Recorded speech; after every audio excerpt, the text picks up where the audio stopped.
First of all, I would like to start. I gave the presentation the topic "How to Dress for Success." It's has several meanings, but first of all, I would summarize from yesterday. Yesterday, I skipped my introduction, what smartPORT is really meaning, because I promised you a whole presentation for this morning, and I look forward to show you in this session a lot of projects containing to smartPORT. You see on the first slide here, but I also promised, and I wanted to point out here, we don't want to present on this conference just slides.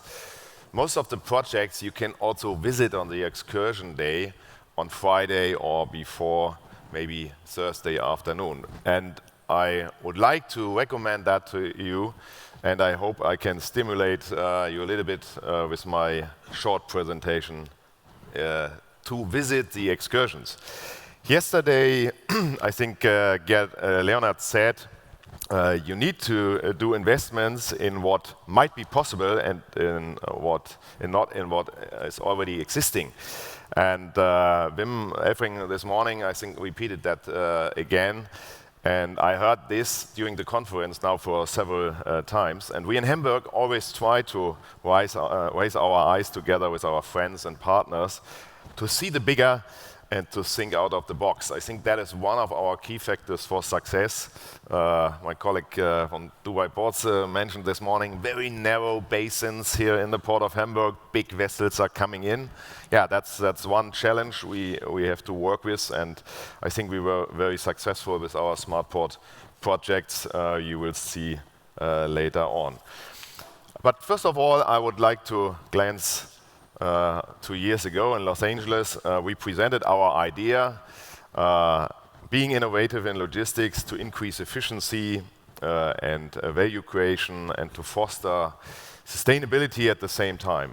Gerd Leonard showed us the same idea yesterday, and he foresees that companies' profit of the future will lay in sustainable decisions and projects, and I think that's also what we are doing. Yesterday, I also mentioned, and it was repeated several times during the conference, we try to bring out a motto, doubling capacity without doubling space, because the city is the port and the port is the city, so the port is located in the center of the city. Both are growing, so we have the challenge. We have no chance to enlarge the port massively, and we have to ensure that our infrastructure is used in the best way we can think about. We try to bring all our smartPORT projects on one slide, and don't be afraid, now I try to step in to our smartPORT projects. First of all, you see we divided smartPORT in two pillars, smartPORT Energy and smartPORT Logistic, and I would like to start in the part smartPORT Energy. 5 good reasons, environmental saving, increase economic factors. We also thought about laws and regulations. I will come back to that point later, and we will have a discussion the next days.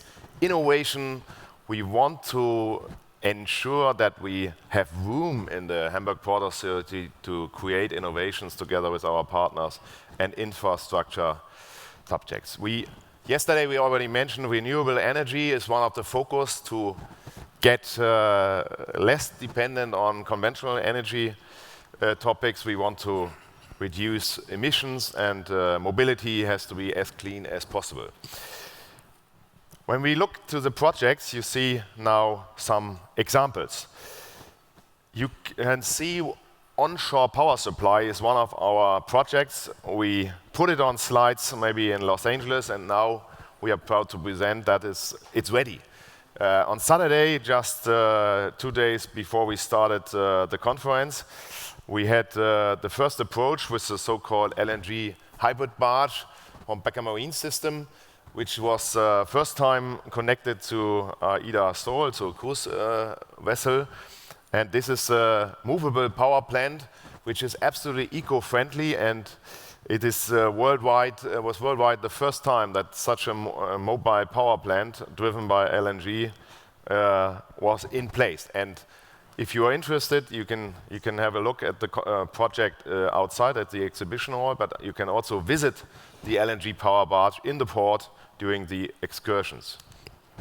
The second thing is onshore power supply based from landside, real shore power. What you can see here is another topic. Why is it important doubling capacity without doubling space? That is one point. But the other thing is, when you try to implement shore power in Hamburg, it's a little bit different than somewhere else. Because normally you see large metal transformation stations.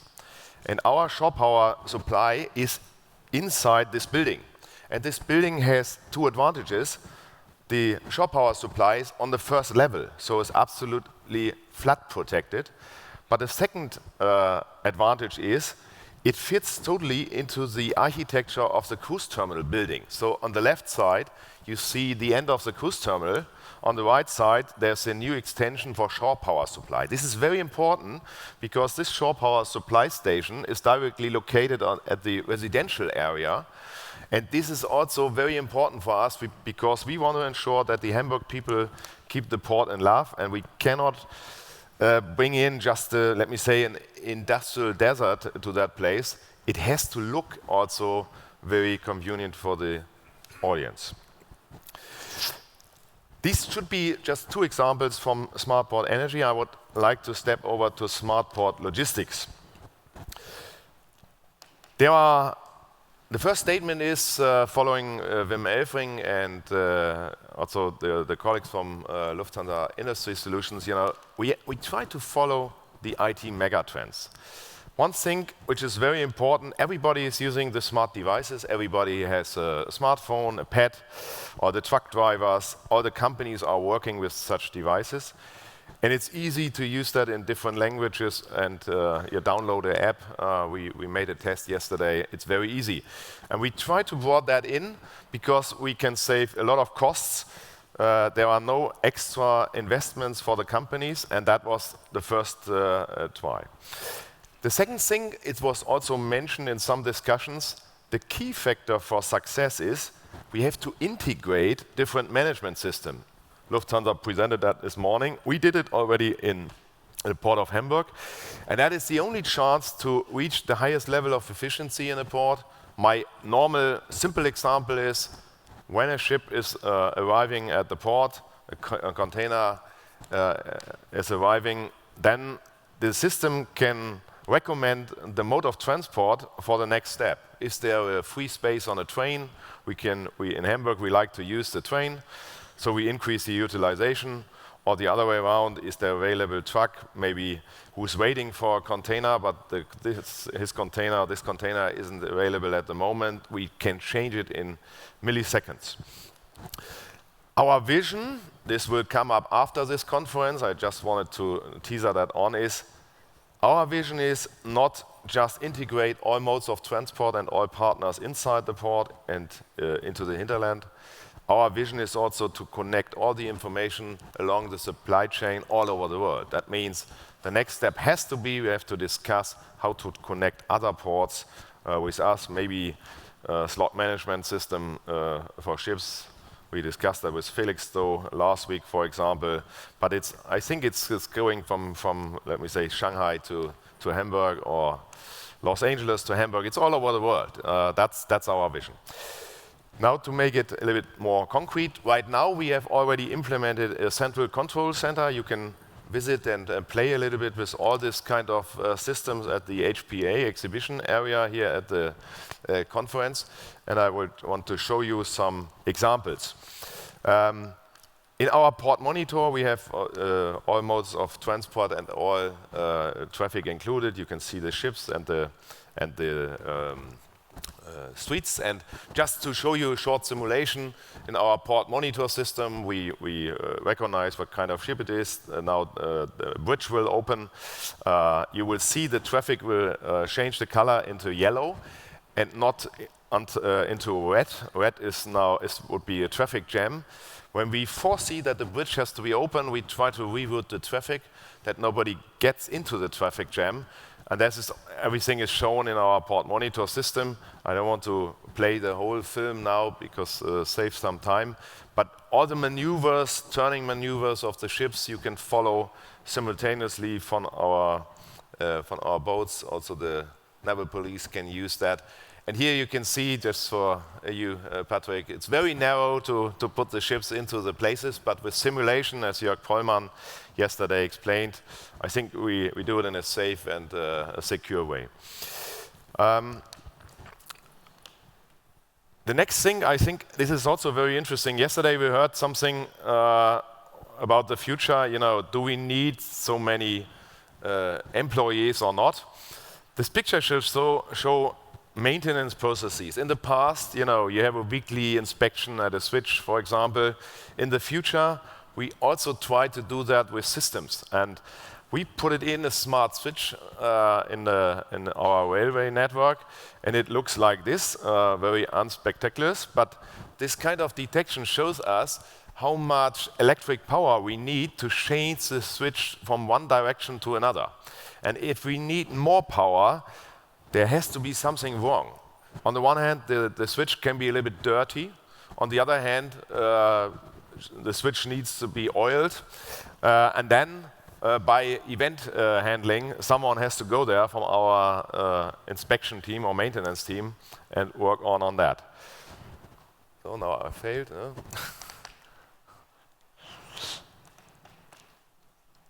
All these kind of projects on the right side belong to the smartPORT logistics side.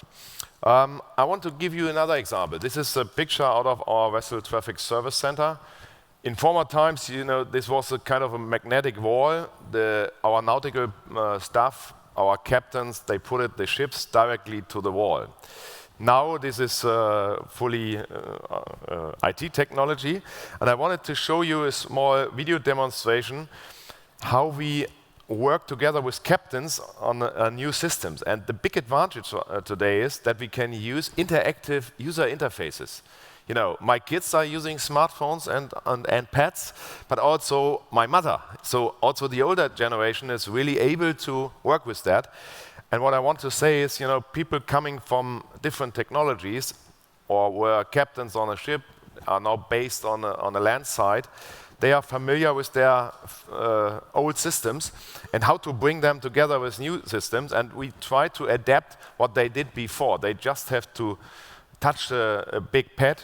They can position artificial ships like they did it before with magnetic models, and they can try all the maneuvers and measurements, you know, the widthness of the river.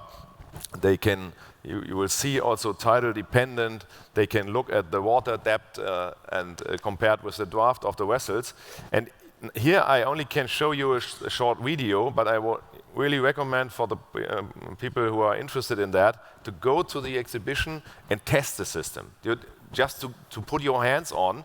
And this is also, you know, to help us to get into the next generation system. It makes a lot of things very much easier, and I hope you can follow me after you tested this, and I will try to ask you maybe on the final excursion, did you have the same feeling? So it's not a magic thing, it's just how to adapt existing technology for our normal business. Another project we worked out together with Wim's team and the partners is a smart road project. We have detection. You see also at the exhibition hall, you know, at street lights, you know, video detection, movement detection, a lot of things inside. And I would like to show you a small film what we are doing on our smart road project. Can you dim down the lights a little bit? You see the street lights, you know, light emission is independency of movements, going down or up, you can save the energy. That's a concrete example what Wim already mentioned.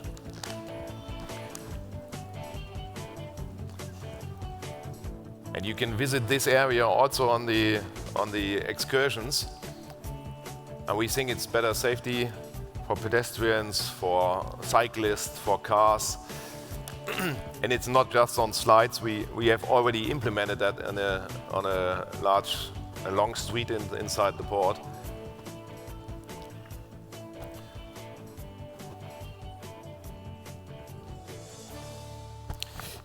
It should just give you an impression, how we can use technology. And I very often tell my friends in the United States, the same technology in different countries, they have a different selling proposition. Some people say this is very interesting to increase safety and security. You can detect movements, turn on the lights, see someone wants to steal something or do something wrong.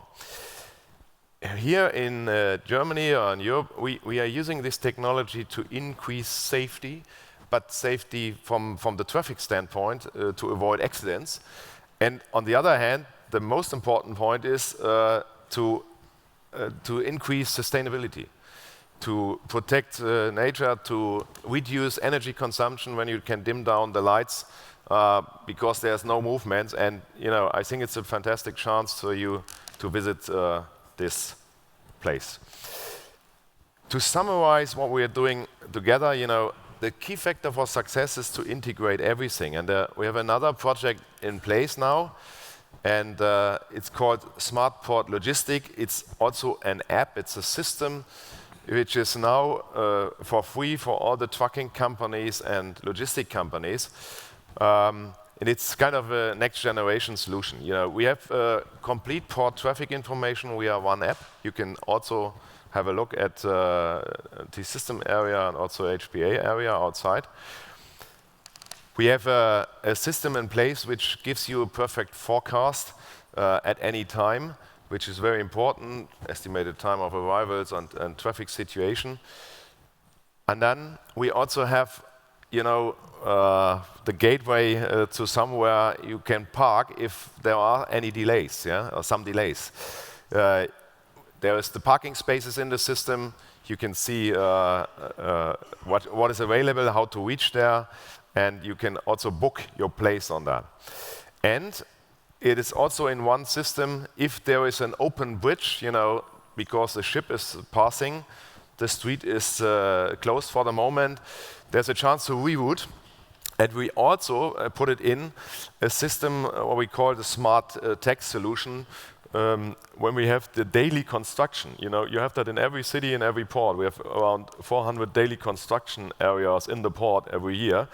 And normally, this kind of construction areas you don't have in the system. You recognize them when there is a traffic jam. And we put it in also a smart tech system.